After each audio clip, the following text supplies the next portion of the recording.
Revista Venevisión, líder en opinión, por tu canal independiente, Venevisión.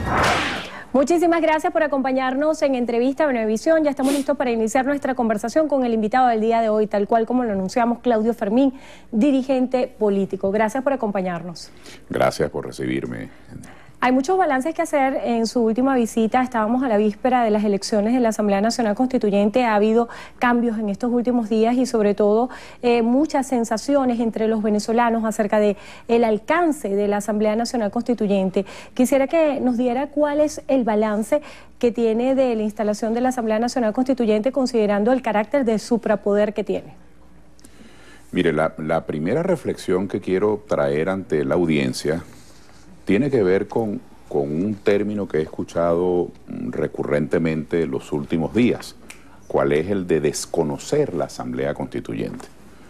Si por desconocer, es lo que interpreto, se quiere transmitir la irritación, la indignación frente a tanto atropello, frente a tanta burla, lo entiendo.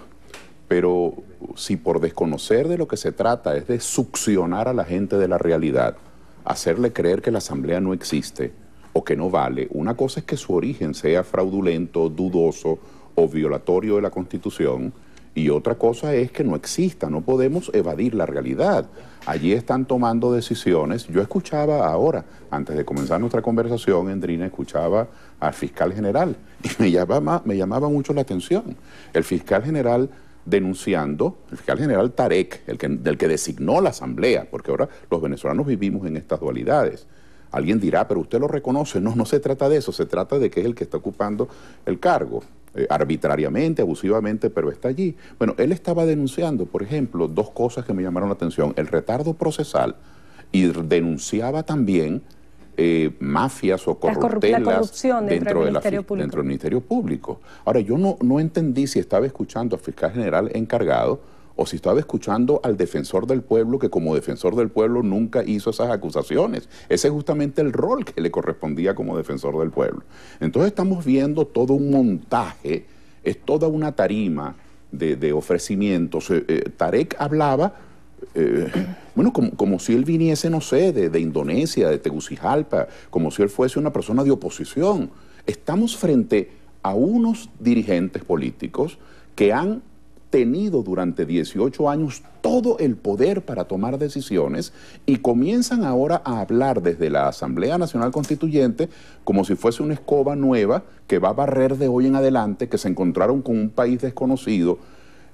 Por eso es que esta actitud debe ponernos alerta, más que desconocer, que ya sabemos todas las protestas que tenemos frente a la manera oscura como esa constituyente se ha instalado, pero más que desconocerlo, lo que tiene que hacer el país es estar alerta, estar muy pendientes y estar muy unidos para enfrentar esta arbitrariedad, porque termino mi reflexión con esto. Suelen hablar, y Tarek lo repitió hoy en esta cadena, suelen hablar de plenipotenciarios. Es decir, que ahora Venezuela hoy está sin constitución. La Constitución de 1999 no existe. Es decir, la Constitución será entonces la doctora Delcy Rodríguez y los constituyentes. El país va a estar sometido a la voluntad de ellos. Es eso lo que significa. Es decir, esto es la materialización, una materialización más, pero muy grave, de ese pensamiento totalitario y arbitrario. Ahora bien, Fermín, analizando lo que ha sucedido en los últimos días y las estrategias políticas que debería adelantar la oposición venezolana, ¿cómo las calibra? Ya conocemos qué piensa acerca de las actuaciones del gobierno, pero ¿qué piensa acerca de las actuaciones que tiene la oposición venezolana? Había un dilema hasta hace pocas horas de si se inscribían o no los candidatos para las elecciones regionales. El presidente Maduro el día de ayer, en su comparecencia ante la Asamblea Nacional Constituyente, hace una reflexión y decía, tanto nadar para morir en la orilla, de que valieron 120 días de protestas y el único resultado que hubo fue que se inscribieron ante las regionales y el producto de eso es la Asamblea Nacional Constituyente. ¿Cómo ponderar las actuaciones de la oposición venezolana? Bueno, la oposición venezolana es muy diversa. ¿Eso es una fortaleza o una debilidad? Es la realidad del país. La oposición es el domicilio de miles y miles de sectores que se encuentran agredidos por el gobierno. En la oposición están los comerciantes que son perseguidos, los agricultores que son expropiados, los transportistas que son desconocidos, los políticos que son encarcelados, los comunicadores que son hostigados. Es decir, estamos en presencia de un país insatisfecho. Entonces, en este momento, después de tanta, hay que ver, 140, 150 asesinatos, es que uno ya era demasiado, Endrina. Después de todos estos atropellos, después de la burla de los 8 millones de electores, muchos venezolanos, yo al menos lo comprendo y lo respeto, muchos venezolanos dicen, frente a eso no me quiero juntar, no me quiero contaminar.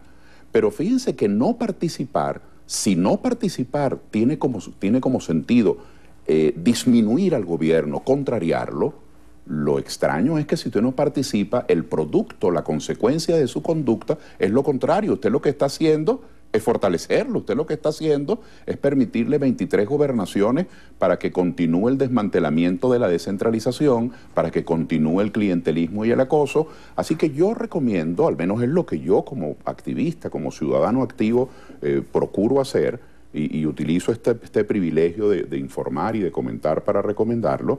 Yo recomiendo que estemos muy pendientes de las consecuencias de nuestros actos.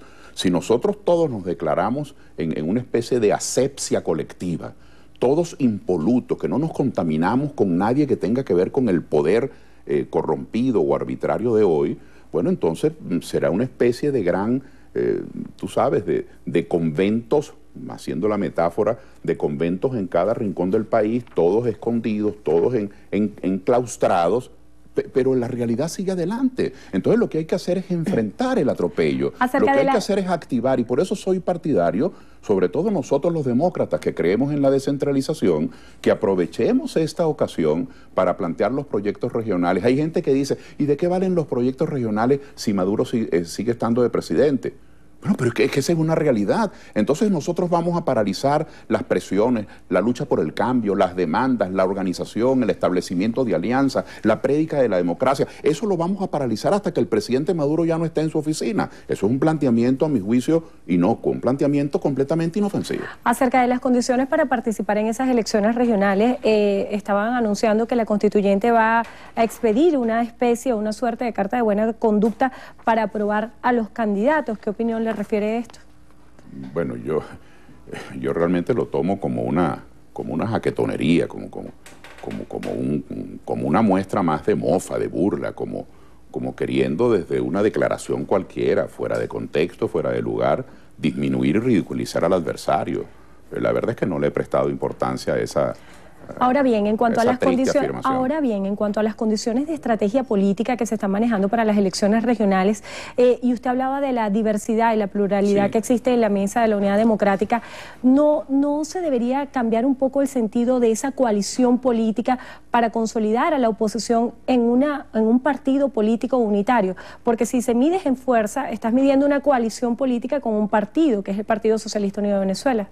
Mire, los líderes de Acción Democrática, de Primero Justicia, de Voluntad Popular, de 20, de COPEI, del MAS, de Un Nuevo Tiempo, y otros partidos que omito, pero por lo rápido de la entrevista, constituyeron la mesa de la Unidad Democrática. Luego algunos se fueron de la mesa, hubo desentendimientos, y allí ha habido un gran esfuerzo y un trabajo permanente, pero también desde otros frentes, desde Conindustria, desde Fede Cámaras, desde la CTV, desde los sindicatos, desde los centros de estudiantes, desde los consejos universitarios, desde los medios de comunicación, los gremios profesionales y muchos partidos que no son de la MUD.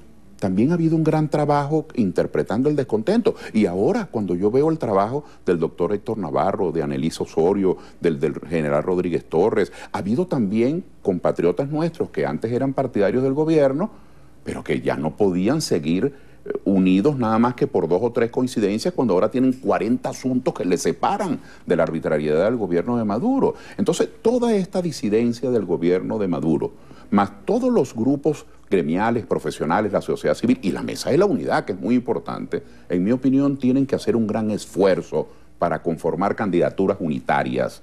Este no es el momento de preciosismos ni de detalles adjetivos. Lo sustantivo es que para poder luchar, estamos hablando como adultos, esto no es una cosa fantasiosa de Disneylandia, esto es una cosa entre adultos. Para poder disminuir al poder hay que enfrentarlo a diario. El poder no se le puede disminuir simplemente desde una especie de pasiva reflexión que trato de no contaminarme, trato de no involucrarme. Mire, yo he escuchado... Cuando habla esto de no involucrarse, y disculpe que lo ataje con esa respuesta que me iba a anunciar lo que escuchaba, el presidente Nicolás Maduro habría dicho que pronto sentaremos a la oposición en la Asamblea Nacional Constituyente, y él decía también, por las buenas o por las malas habrá diálogo. Ha mencionado varias veces la necesidad de este acercamiento entre la oposición y el gobierno. ¿Cree usted que es oportuno el momento para un diálogo o un proceso de negociación? Bueno, una de las críticas más severas que venezolanos de diferentes procedencias políticas, pero demócratas, se le ha hecho al gobierno, a la conducción política, es que este gobierno ha dividido a la familia venezolana. Y este es un gobierno que ha pretendido clasificar a los venezolanos entre los suyos, que son los patriotas, y quienes le critican, que son los apátridas o cualquier tipo de vocablo ofensivo. Y yo nunca había visto eso, un presidente que se dedicara a ofender y a injuriar al resto del país. Eso es una de las cosas que nosotros criticamos. Nosotros protestamos esa sistemática división de la familia venezolana. Por lo tanto, nosotros estamos obligados a unificar. Nosotros tenemos que hacer un esfuerzo por unificar. Yo veo al general Baduel, este acoso que le tienen al general Baduel, o esta persecución contra David Esmolanqui, Alfredo Ramos, un hombre honorable, o contra Ramón Muchacho. Es decir, estos son delincuentes. O esta situación, el señor Tarek, el fiscal, que hablaba del retardo procesal, y qué van a hacer con el doctor Antonio Ledesma y con Leopoldo López, que todo el país sabe que son gente inocente y honorable. Entonces estamos en presencia de un acto continuado, sistemático, de cinismo para mantener el poder, para mantener el control, y más allá de oposición y gobierno. Miren, ojalá le diera a quienes hoy ostentan el poder, Endrino, un ataque de cordura, porque los servicios públicos no funcionan. Usted abre el grifo y no sale agua, usted pasa el switch y no se prende la luz, no hay alimentos, no hay medicinas, la policía, la Guardia Nacional corrompida, desde las raíces hasta el copo. Bueno, estos son los problemas reales de la gente.